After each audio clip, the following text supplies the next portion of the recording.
Hello, everybody. This is Darren Redmond for the second edition of Redmond's Wrap-Up that is specific to some advice for those youth coaches out there.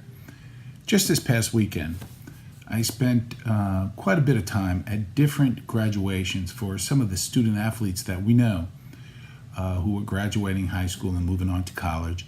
Also sat in on some tryouts that some of our youth did in terms of moving up, trying to get on travel teams in different sports and everything else. A little word of reminder. You may or may not know the effect you have not only on the student athlete, but on their family and beyond. Now, it's a two-way street. The coach isn't always wrong.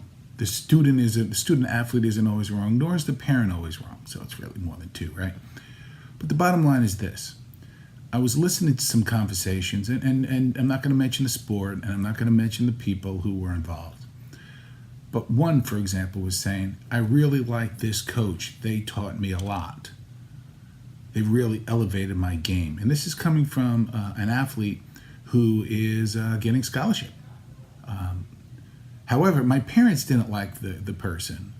And so I didn't play with them anymore. Or they advised that they make a switch of coaches. And they brought a coach that they liked. But quite frankly, the coach didn't teach me very much.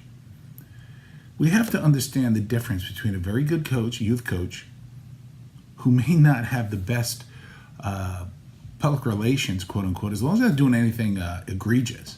But the coach doesn't have to be somebody that all the parents really, really like. They should be able to communicate with the coach.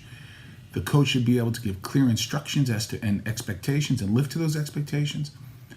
But you don't have to get along with the coach in a way that you're going to invite him over every Sunday for a brisket, or in this part of the country, a tri-tip, if they are doing the best for the athletes that they are working with. Conversely, you might have a coach that your kid likes because the coach isn't motivating the kids to do anything more. There's a comfort level there.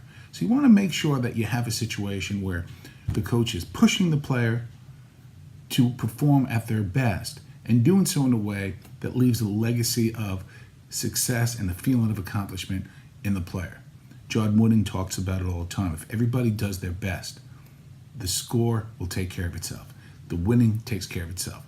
Winning is a residue of being prepared and performing in a way that shows that you are prepared. None of this, I don't know what the score is with 6 seconds left, like the Cleveland Cavaliers had. So I was then listening to somebody else who was talking about how they just hated their coach didn't understand them, and this and that. And then when you kind of dig down a little bit, well, did you ever talk to your coach about it? No, it's not good. Don't assume that you can't speak with your coach. And youth coaches out there, make sure that you remind your players, not just once, stop with the hubris, but on numerous times that if it's ever a situation, talk to you or talk to the team manager. And that's the last point I'll give today. Always, when you can, have a witness to your conversations. It's just the way the world works these days. Have your team manager or somebody else present when you have these discussions. And if you want to be adamant about the fact that you shouldn't have to have that, well, I'm sorry, go back to the 1950s or the dark ages. We live in a world right now with social media and everything else where people only hear what they think they heard, and they may not have understood exactly what you meant. So it's always safest to have a third party there. And I'm not talking about anything else other than playing time, whether or not a person can be late to a practice, expectations in practices, any of that. So when you have a private conversation with a player, make sure you have a third party that doesn't have to be the parent of the player, but a team official who has been safe-sported, fingerprinted, everything else. So when you're meeting with your players, and most of the time it's better if it's not even an assistant coach. It's a team manager or somebody else, a parent delegate, so everybody is on the same page. Does that make sense?